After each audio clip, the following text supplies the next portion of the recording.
আপনারা কি জানেন যে মিথ্যা বলা 3 জায়গায় জায়েজ? তার মধ্যে 1 নাম্বার বউ।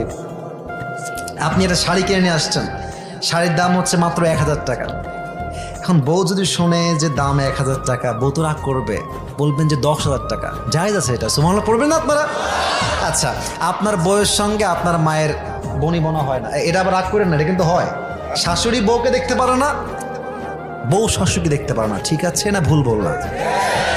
এখন আপনি পড়ছেন মহাফান্দে, মাকে ভালোবাসলে বউ নারাজ, বউকে ভালোবাসলে মা। আপনি করবেন কি এখন কন্দে? আপনি কি করবেন আমি বলে দিচ্ছি। মাকে বলবেন যে মা, আমার বউ তো তোমার কত ভালোবাসে, সারাদিন তোমার নামে খালি প্রশংসা করতেই থাকে, খালি করতেই থাকে তোমার নামে প্রশংসা। মা বলবে ও বাবা তাই নাকি? তখন দেখবেন মায়ের ঘৃণা ভালোবাসায় পরিবর্তন হয়ে যাবে। এবার বউয়ের কাছে এসে বলবেন যে আমার মা যে তোমাকে কত ভালোবাসে, বিশ্বাস করো।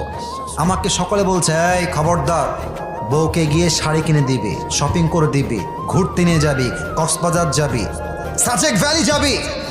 আপনার মা আসলে কিছুই বলে নাই, কিন্তু আপনি এই যে পামটা দিলেন, আপনার বউয়ের জন্য ভালোবাসা প্রকাশ করলেন, এই ভালোবাসার জন্য আপনার আমলনামায় সওয়াব লেখা হবে। সুবহানাল্লাহ পড়েন।